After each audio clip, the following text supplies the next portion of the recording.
Hola a todos y muy bienvenidos, queridos amigos, oyentes y seguidores de esto que hemos dado en llamar Historia en Podcast. Bienvenidos ya al episodio 60 o número 40 de esta tercera temporada en donde estamos tratando nuestra historia argentina. ¿Sí? Ya estamos entrando al nuevo milenio, ¿sí? Ya estamos con la segunda parte en este episodio del gobierno de la Alianza, episodio que hemos dividido en dos partes, el anterior, ¿sí? Que ustedes ya supongo han escuchado, y el actual, ¿sí? En donde vamos a estar tratando la parte final del gobierno de la Alianza, del fallido gobierno de la Alianza, del trunco gobierno de la Alianza, desde el quiebre hacia su final allá por diciembre del año 2001, empezando, un poco viendo estos movimientos cíclicos que tiene nuestra historia argentina. Estas semanas para los argentinos, particularmente para mí, que lo vivo y lo pienso de esta forma, semana sumamente triste para la idiosincrasia argentina, sumamente triste,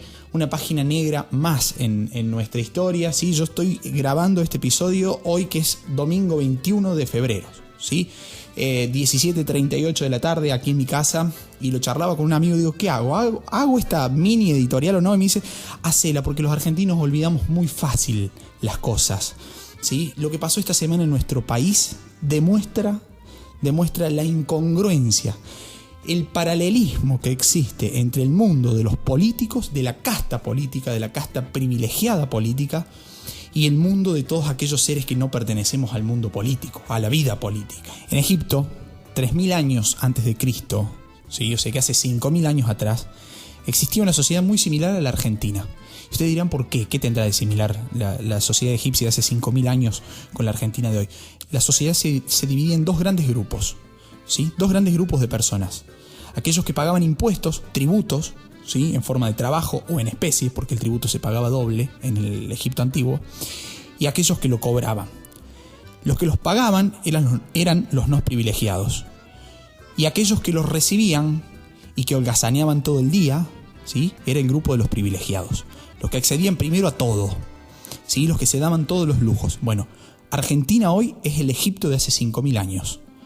Si hay un grupo, hay una casta de privilegiados que vive gracias al impuesto pago por cada uno de sus ciudadanos, o por la mayoría de ellos, o por un número de ellos, a costa de ese laburo, a costa de ese dinero, ¿sí? Y se nos ríen en la cara. Sí, ha quedado plasmado esta semana en Argentina con lo que pasó con las vacunas del COVID-19, ¿sí? Que la casta política tiene privilegios sobre la sociedad civil. ¿Cuál es la única diferencia que nos separa con Egipto de hace 5.000 años? Que en aquel Egipto existía la esclavitud, ¿sí? Ya es tema sellado ese en nuestra historia. Pero aún se mantienen esas terribles costumbres de dividir la sociedad en privilegiados y no privilegiados. Y en el no privilegiados entramos todos, ¿sí? Entramos los que pagamos impuestos, entramos los que estudiamos, entramos los que enseñamos, entra el bombero, entra el policía, entra el que cobra subsidio, entran todos, ¿sí? El grupo de los privilegiados se nos ríe en la cara. Cuando ustedes escuchen este episodio de acá a un año, cuando lleguen aquí, sepan que en esta semana del 20 de febrero del año 2021 en la República Argentina, los políticos nos afanaron en la cara dosis de vacuna que eran para nuestros abuelos, que eran para nuestros padres, ¿sí? Que eran para nuestros ancianos, que allá hace unos meses atrás nos decían no salgan a la calle porque le van a quitar un respirador a un anciano. Bueno, ahora le están quitando una vacuna. Sí, se le tiene que caer la cara de vergüenza, se tienen que ir todos. Y con esto engancho, porque con esa famosa frase del que se vayan todos, ¿sí? Vamos a englobar este capítulo de hoy. Cerrado ya el paréntesis de editorial, quería descargar mi enojo, pueden compartirlo o no, después me escriben por el podcast, por el Instagram, de Historia en Podcast, y me dicen qué piensan al respecto. Bien, nosotros dejamos en el episodio anterior ya abierta una puerta sobre lo que iba a tratar este episodio actual, con respecto al quiebre que se produjo en la Alianza con la renuncia del vicepresidente Carlos Chacho Álvarez, ¿sí? Bueno, ¿qué sucedió? Vamos a hacer un breve raconto, un breve repaso de lo que sucedió allá por mediados del año 2000. En ese entonces las relaciones internas del gobierno de la Alianza comenzaron a quebrarse, ¿sí? Se formaron dos frentes internos. Por un lado, el presidente contra el vicepresidente y por otro lado, el presidente contra la UCR alfonsinista. Es decir, recordemos que Alfonsín, el expresidente Alfonsín, oficiaba de presidente del Comité Nacional de la Unión Cívica Radical, ¿sí? Entonces, estos frentes internos van a comenzar a debilitar de a poco la imagen del Ejecutivo, la imagen de la Rúa, la imagen de nuestro presidente. ¿Por qué? Porque en los dos frentes que se habían creado estaba él mismo enfrentado con alguien. En el primer caso con el vicepresidente, en el segundo caso con la UCR, que era su propio partido de origen, ¿no? Esto va a ir obviamente afectando poco a poco su capacidad para tratar de atacar la crisis económica, porque su imagen comenzaba poco a poco, ¿sí?, a desgastarse. Finalmente, la alianza se va a terminar quebrando antes del primer año de gobierno y se va a quebrar en un punto, diría yo, en un ámbito en donde había casi pleno acuerdo entre las fuerzas que componían el partido gobernante, ¿no?, la fuerza de la alianza, que era la lucha contra la corrupción. Si había algo en lo que coincidían las fuerzas que componían la alianza, era en la lucha contra la corrupción. Bueno, justamente en ese punto se termina quebrando la relación. ¿Sí? Vamos a hacer un muy breve repaso acerca del accionar de la alianza sobre este tema. ¿Por qué? Porque la alianza va a ser la encargada de crear la Oficina Anticorrupción, ¿sí? Oficina que trataba de promover la transparencia del Poder Ejecutivo, ¿sí? Y que además podía llevar a cabo ciertas intervenciones en aspectos en donde creía necesario, sobre todo si estimaba o pensaba o creía que en ese ámbito existía la corrupción. Uno de los casos paradigmáticos va a ser la intervención al PAMI, ¿sí? la obra social de los jubilados en nuestro país, que fue el símbolo de la corrupción menemista. Ahí estuvo, Menem metido, Alderete metido, etcétera, etcétera. Una causa que finalmente quedó en la nada, como todo lo que toca la justicia en nuestro país, ¿no? O al menos es lento, que es lo mismo que no sea nada. Va a haber varias detenciones por ese caso. De hecho, en junio del año 2000, si no recuerdo, fue cerca del 8 de junio, va a quedar incluso detenido el propio expresidente Menem, ¿sí? Va a ser llamado a indagatoria por la causa de la venta de armas ilegales a Croacia y Ecuador, ¿sí? Es la primera vez en nuestra historia que un expresidente constitucional quedará procesado por corrupción, ¿sí? Por un hecho de corrupción. Ante este accionar de la Oficina Anticorrupción se genera un debate interno en la alianza, un debate que yo pienso en cierta forma también es actual. ¿En torno a qué giraba este debate? En torno a ver qué ventajas o qué desventajas provocaban estas acciones tomadas a cabo por la Oficina Anticorrupción creada por la alianza para lograr ciertos niveles de gobernabilidad. A ver, es decir, qué tan beneficioso o no era atacar la corrupción en términos políticos, ¿sí? Sobre todo la corrupción peronista, porque recordemos que estaban atacando duramente al gobierno menemista, ¿sí?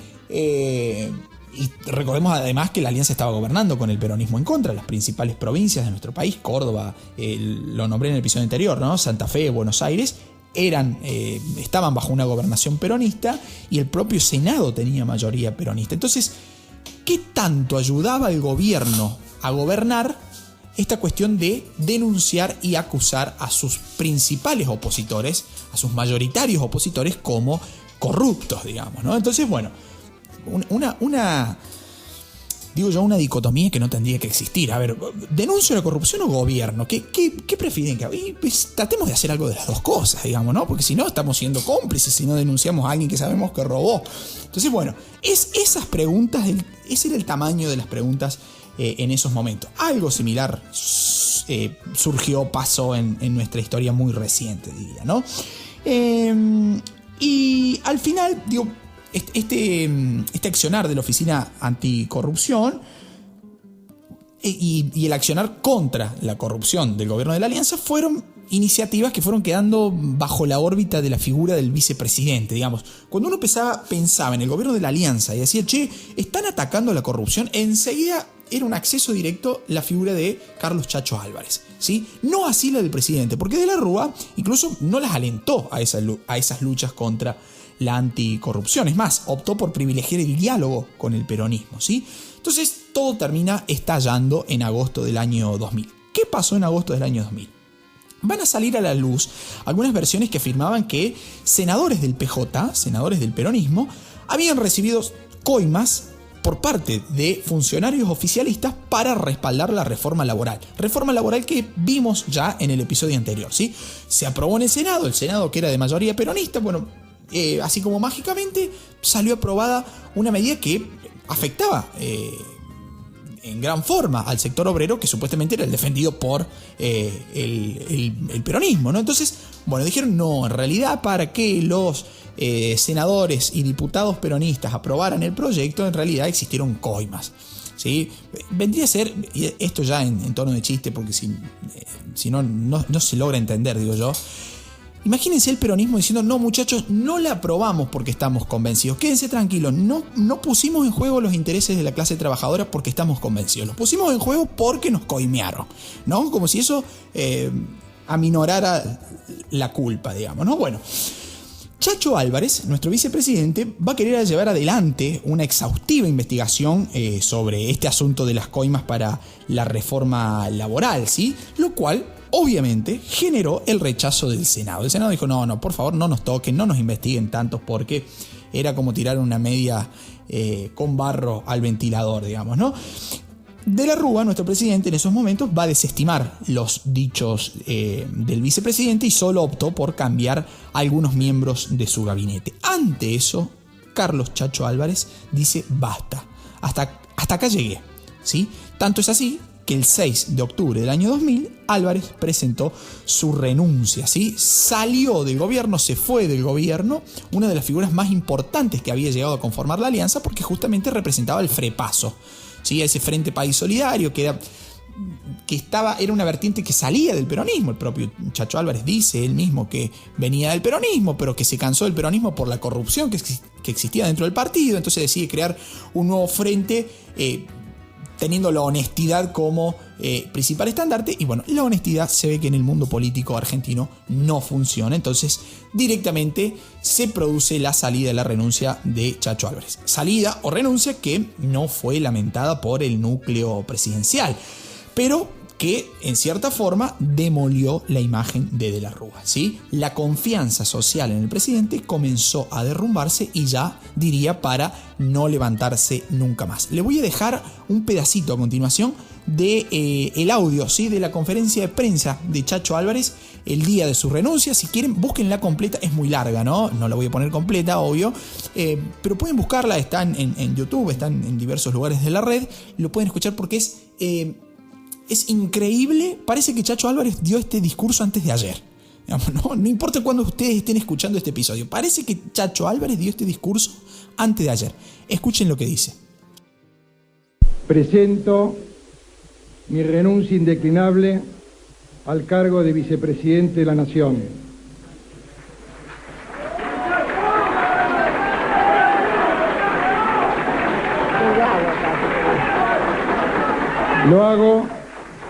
Lo hago para poder decir con libertad lo que siento y lo que pienso, y al mismo tiempo para no perjudicar al presidente ni alterar la vida institucional.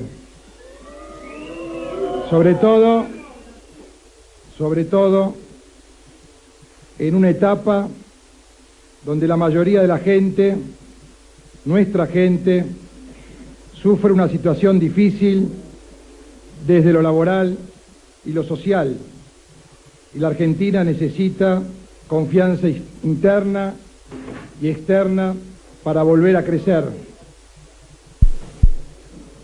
Quiero con este gesto, con mi renuncia, alejar las interpretaciones internistas o de lucha por el poder. He sido y soy leal al presidente, y esto tiene que ir de la mano con la lealtad a mis convicciones, a la de mi fuerza política y a los compromisos con la ciudadanía que nos votó. Parece paradójico y a la vez resulta cada vez más chocante. Cuanto más avanza la pobreza la desocupación, el escepticismo y la apatía, desde no pocos lugares se responde con dinero negro, compra y venta de leyes, más pragmatismo y más protagonismo.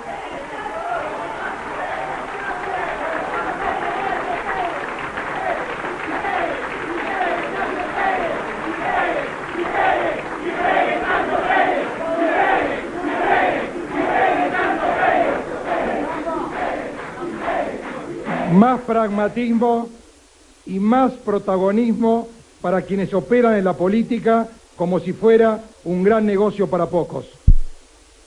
Esta realidad no acepta medias tintas.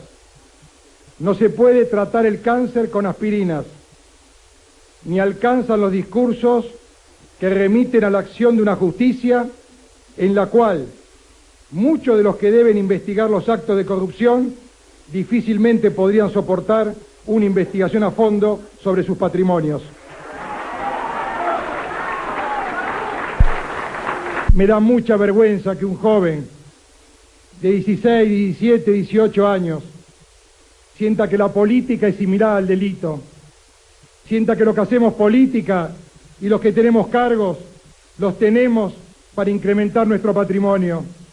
Me da mucha vergüenza que se sigan promocionando figuras que son las responsables de que la gente asocie la política al delito. No lo vamos a permitir y vamos a seguir luchando para cambiar esta situación. Muchas gracias.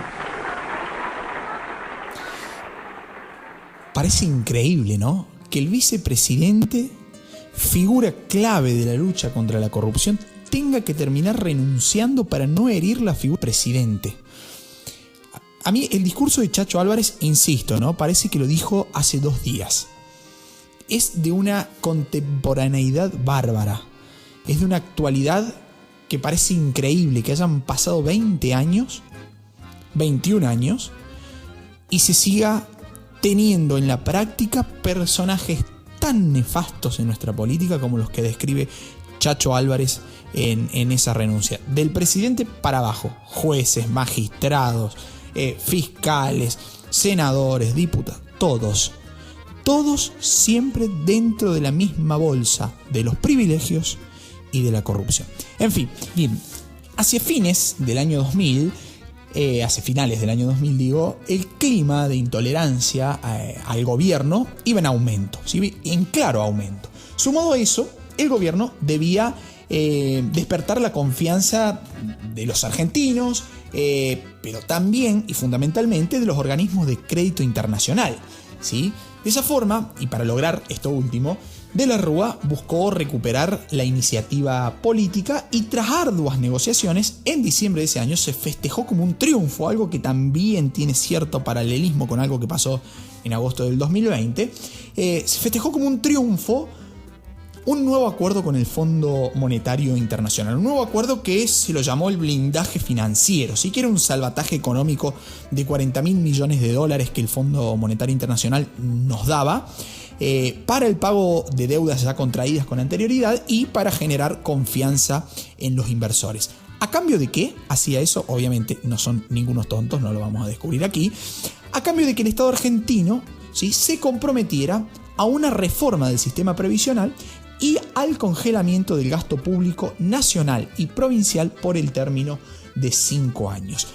Antes de todo eso, ¿sí?, o para lograr todo eso, mejor dicho, De la Rúa debía asegurarse el apoyo de las provincias. Recordemos nuevamente que las provincias, la mayoría eran peronistas, ¿sí? Entonces, ahí entra la gestión presidencial. El gobierno nacional concretó un acuerdo con las provincias que fue conocido como el Pacto Federal para el Crecimiento y la Disciplina Fiscal. ¡Qué nombre!, ¿no? Que incluía mayor coparticipación para las provincias, es decir, aumentaba el caudal de fondos que la nación mandaba a las provincias, a cambio del compromiso de estas de no aumentar sus gastos hasta el año 2005. En ese contexto, en marzo del año 2001, De la Rúa decidió también desplazar a su ministro de Economía, Machinea, poniendo en su lugar a Ricardo López Murphy, ¿sí? Ricardo López Murphy, que fue ministro de Defensa en primera instancia desde diciembre del 99 hasta el 5 de marzo del 2001, y fue al mismo tiempo ministro de Economía y ministro de Infraestructura y Vivienda desde el 5 de marzo del 2001 hasta el 20 de marzo del mismo año, ¿sí? Apenas hay unos 15 días. López Murphy, que se va a ganar el mote del Bulldog, ¿sí? Una personalidad sumamente fuerte, de corte muy neoliberal, van a decir algunos, que propuso así, de duras y primeras, un ajuste severísimo al gasto público, ¿sí? Ajuste que no va a ser bien visto, lo cual genera aún más pérdidas de apoyo hacia el gobierno, porque justamente las medidas van a ser vistas o tomadas como neoliberales, ¿no?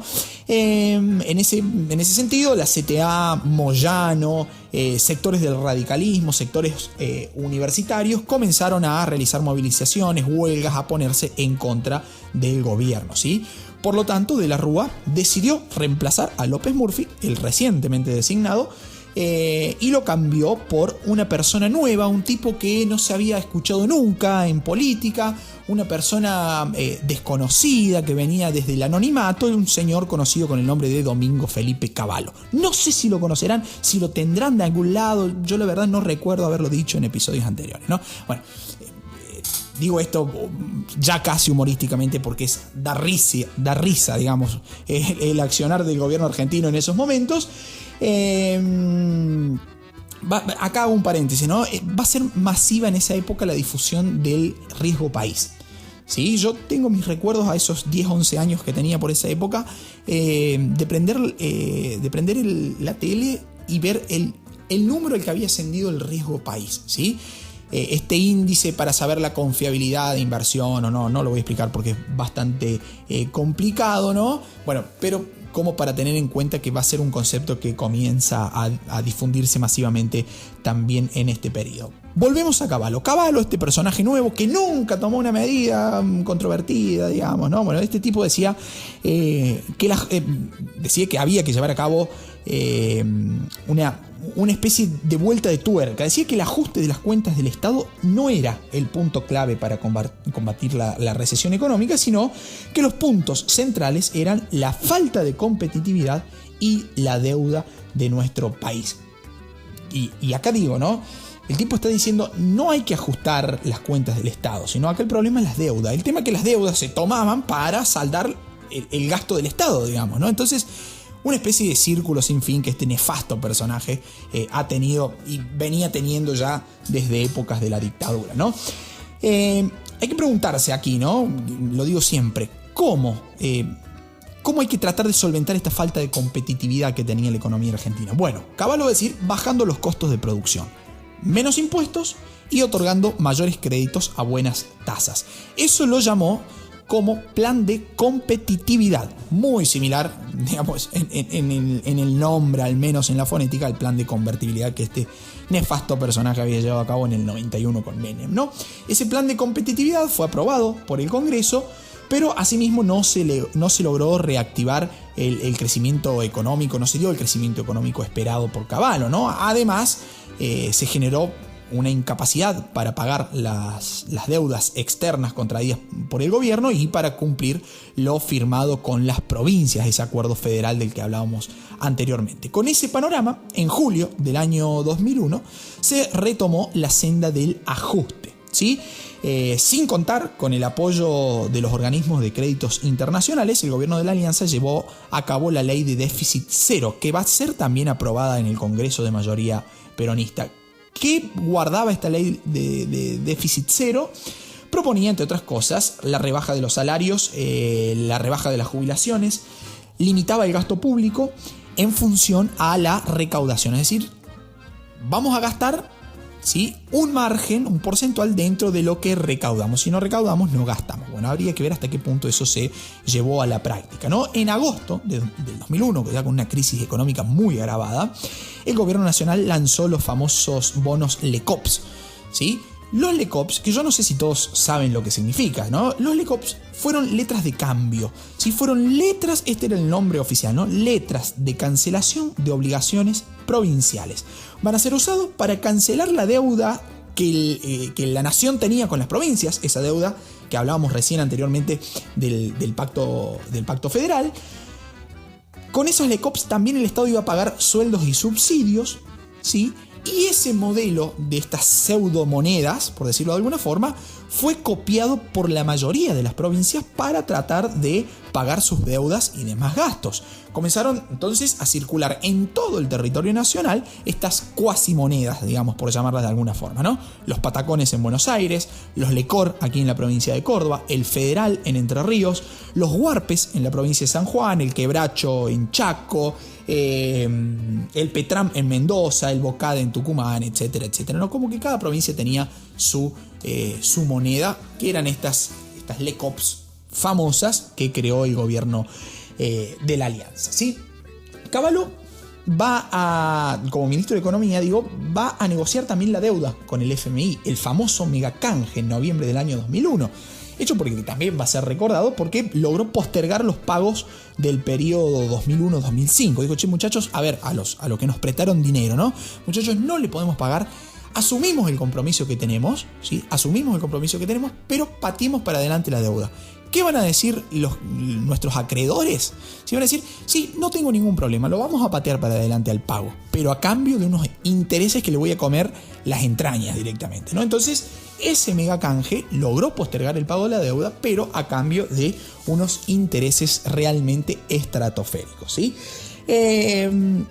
Plena crisis económica, no voy a profundizar mucho en esto, pero en el aspecto social, va a ser la época en el que surgen en nuestro país los cartoneros, por ejemplo, aquellas personas que viven de juntar cartones en la calle, ¿no? Incluso muchos de ellos en situación de calle, el trueque, el famoso club del trueque, como no se podía ir al súper a comprar, yo a lo mejor tenía...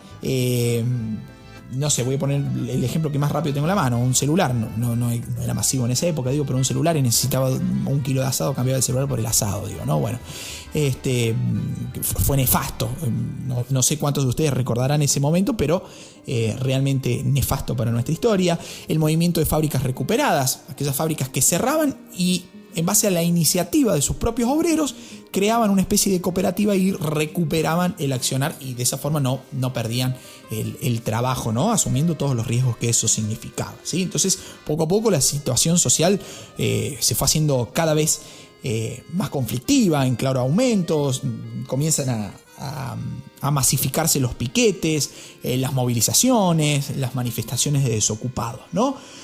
Y finalmente, para octubre, ¿sí? También va a pasar un hecho muy relacionado a la economía, que va a ser la fuga de capitales. ¿Por qué muy relacionado? De mucha importancia para la economía y para las medidas que van a venir en diciembre del 2001.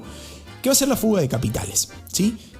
La gente sacaba plata del banco y la metía bajo el colchón, la giraba al exterior a aquellos que tenían mayores contactos. Volvemos a esta cuestión del privilegio político, ¿no? Los que sabían que se venía la debacle la fugaban, la llevaban al exterior, el resto la ponía bajo la cama y aquellos confianzudos la dejaron en el banco, ¿no? Y ya vamos a ver lo que pasó. Entonces, para evitar la fuga de capitales, recordemos contexto de 1 a 1, ¿no? $1, $1 todavía.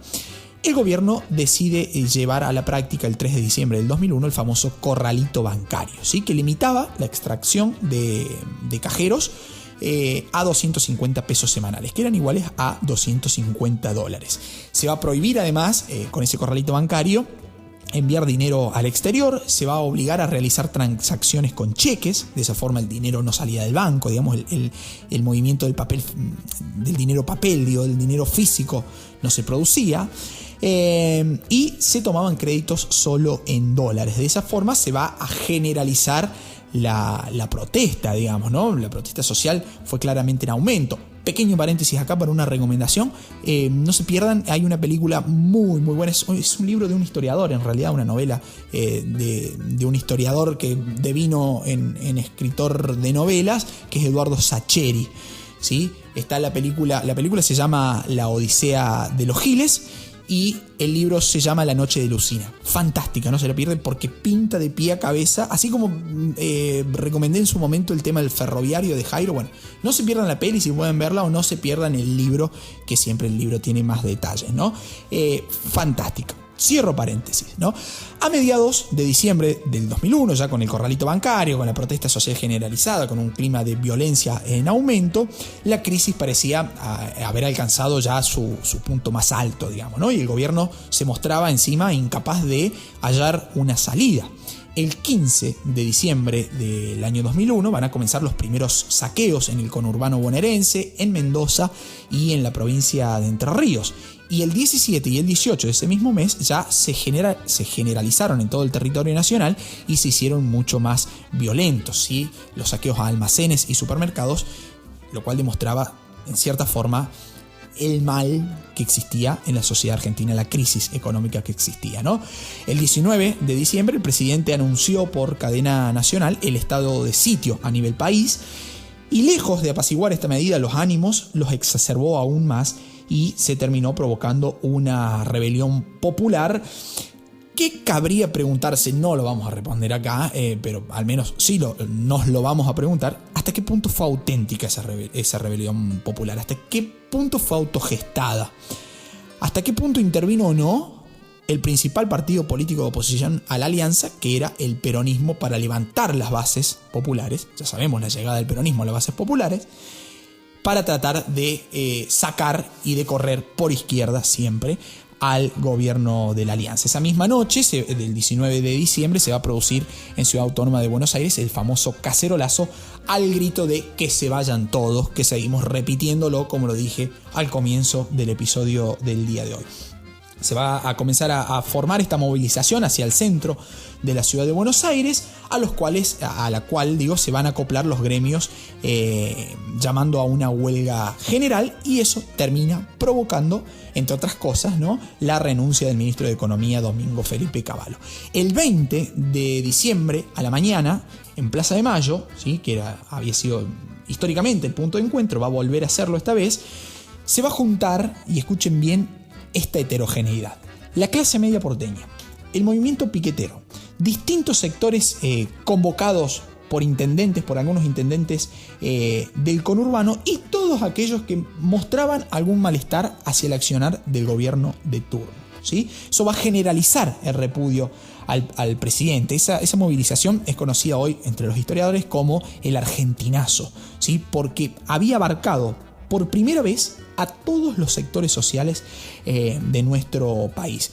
En ese contexto, la plaza del día 20 de diciembre se convirtió en un escenario de represión, ¿sí? Había que desalojarla, fueron las órdenes del ministro del Interior, ¿sí?, con un saldo lamentable de 20 muertos, y algunos hablan de hasta 2.000 heridos. Me parece que la cifra es algo elevada, otros la ponen alrededor de los 600, ¿no? Pero igualmente, más allá del número, tenemos en cuenta un pueblo que se estaba manifestando, estaba diciendo: tenemos hambre, por favor que se vayan todos, son unos nefastos, no pueden gobernar la cosa pública, ¿sí? Estos tipos respondían con represión. Bueno, esa misma tarde el presidente finalmente ya había perdido el apoyo de casi todo su propio partido, sumado al rechazo del PJ, el cual había sido invitado por el propio de la Rúa esa misma tarde a formar un acuerdo de gobernabilidad. El PJ dijo: no, maestro, te metiste solo acá, salí solo de esta, ¿no? Y finalmente de la Rúa terminó saliendo solo, presenta su renuncia, se retira en helicóptero de la Casa Rosada, de la Casa de Gobierno de nuestro país. El día 21 formalmente le aceptan la renuncia y se da el fin del gobierno de la alianza, del trunco gobierno de la alianza. ¿Qué pasó después? Van a ser días sumamente agitados, fundamentalmente el periodo 2001-2003, que vamos a analizar en el próximo episodio. Yo diría que no se lo pierdan. Si les ha gustado este episodio, háganme llegar su mensajito, como están haciendo por el Instagram oficial de Historia en Podcast, ¿sí? Lo van a encontrar así, Historia en Podcast. Allí, además de hacerme llegar sus opiniones, que entablamos con muchos grandes charlas, ¿sí? Intercambiamos opiniones siempre en el marco del respeto, ¿sí? Los espero ahí. Además, es el canal, ya saben ustedes, oficial de ventas de nuestros libros, tanto de la temporada 1 como de la temporada 2, y va a ser también el de la temporada 3, que esta semana ya comienza a escribirse. También otra buena noticia para Historia en Podcast. Bien, amigos, Hasta aquí hemos llegado y los invito a escuchar atentamente el próximo episodio. No se lo pierdan, porque si este les gustó, el próximo les aseguro que va a ser la frutillita del postre. Chao amigos, muchísimas gracias.